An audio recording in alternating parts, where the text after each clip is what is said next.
करते हैं हम ताकि आपको समझ में आए। ये मान लो DN है और ये O के साथ ऐसे मीट कर दे रहा है। एकदम ध्यान से देखना, हमने क्या देखा, अरे भाई AM तो ये था, DC है ना, नहीं DN तो ये था, ये वाला, मतलब कि ये वाली की बात कर रहे बच्चा, ये नहीं ये। और AO और OD तो जुड़ा हुआ है, हमने ये बनाया तो हमने देखा अरे भाई यहाँ देखें कि ये पॉइंट MO और N से, देखो MON से BC गुजर रहा है, तो हमने BC ड्रॉ कर दिया। देखो ध्यान से, हमने क्या किया ना, BC ड्रॉ कर दिया। देखना ध्यान से बच्चा, एकदम ध्यान से देखना, हमने BC ड्रॉ कर दिया। देखो ये M को थोड़ा ऊपर लेते हैं, हाँ, ताकि आपको समझ में आए। अब हमने क्या किया, ये BC जो है ना, BC ऐसे ही तो है ना, देखो ध्यान से, ये B है और ये C है। देखो ध्यान से, ये B बैठा है, ये C बैठा है, और ये B और C किसको किसको किसको लेके जा रहा है, MO और N को। देखो ये M है, ये O है और ये N है। तो मतलब ये अल्टीमेटली एक स्ट्रेट लाइन हुआ। तो हमने क्या बोला कि भैया तुमको हटा देते हैं और तुमको भी हटा देते हैं।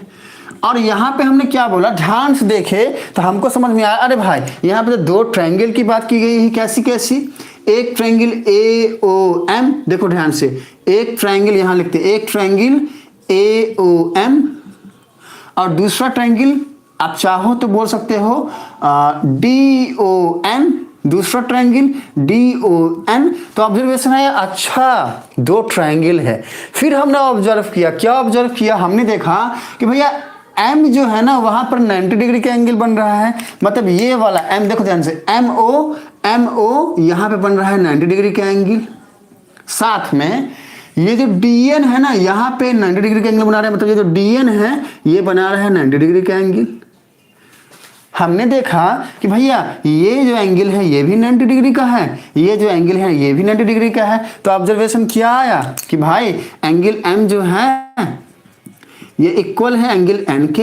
एक तो ऑब्जर्वेशन आ गया ना, ये भी 90 डिग्री, ये भी 90 degree, angle M equals to angle N। अब लिखोगे क्या, since both angles are 90 degree और राइट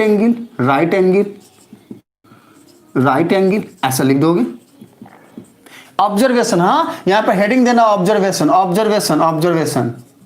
ये ऑब्जर्वेशन है हमारा, दिस इज आवर ऑब्जर्वेशन, ठीक है, ये हमारा ऑब्जर्वेशन। अब हमने फिर से क्या देखा कि अरे भाई ये तो लाइन एक MN जा रहा है, एक लाइन देखो MN जा रहा है, एक लाइन देखो इसको ध्यान से MN है, ये है M, ये है N, और एक लाइन देखो AD क्रॉस करके जा रहा है कुछ इस तरीके से, ये है A, ये है D। हमने देखा दो लाइन एक दूसरे को काट रहे हैं, हाँ हमारी ये ऑब्जर्वेशन है, काट रहे हैं। ये जो लाइन AD है और ये जो लाइन MN है ये एक दूसरे को काट रहे हैं। तो हम जानते हैं क्या कि भैया दो लाइन अगर एक दूसरे को काटे, देखो यहाँ समझाते हैं बच्चा, दो लाइन अगर एक दूसरे को काटे तो वर्टिकली अपोजिट एंगल इक्वल होते हैं। मतलब ये एंगल इसके इक्वल होता है, इसी को हम वर्टिकल अपोजिट एंगल बोलते हैं, और ये एंगल इसके इक्वल होता है। तो हमने देखा क्या, हमने देखा कि ये दोनों जो है काट रहे हैं। मतलब क्या, इसका मीनिंग क्या हुआ, वर्टिकल अपोजिट एंगल इक्वल होंगे। इसका मीनिंग क्या है कि ये जो एंगल है ना इसके इक्वल होगा, एंगल O ये वाला इसके इक्वल होगा। तो ऑब्जर्वेशन क्या आया कि एंगल AOM, ठीक है, इक्वल टू एंगल हम कह सकते हैं NOD। अब ये हुआ कैसे, लिखोगे वर्टिकली अपोजिट एंगल, मैंने VOA लिखा है, आप पूरा लिखना, वर्टिकली अपोजिट एंगल बच्चा पूरा लिखना, ठीक है, जगह का कमी है इसलिए मैंने शॉर्ट में लिख दिया है। तो हमने देखा अरे भाई यहाँ पे भी एंगल की बात आई, कॉरस्पॉन्डिंग एंगल इक्वल हो गया। ये जो कॉरस्पॉन्डिंग एंगल है M ये N के इक्वल हो गया, और ये जो कॉरस्पॉन्डिंग एंगल O है ये इसके इक्वल हो गया। यहाँ पे भी एंगल की इक्वल आई, एंगल की बात आई। तो हमने बोला अच्छा, क्योंकि एंगल क्राइटेरिया से, एंगल सिमिलैरिटी क्राइटेरिया से ये दोनों ट्रायंगल सिमिलर हो गए। अब देखो ध्यान से सुनो बच्चे, अब इस लिखे कहाँ, जगह कहाँ बनाए, एक काम करते हैं ना, यहाँ पे बनाते हैं जगह, दिख रहा है ना, हाँ दिख जाएगा। उसके बाद थोड़ा जगह यहाँ बचेगा तो यहाँ भी बना देंगे।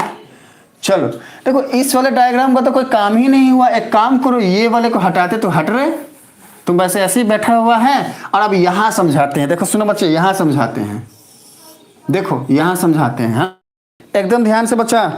प्रॉब्लम अगर ज़्यादा हो तो लिखना बार बार पी, ताकि हम वहाँ पे रुक के समझा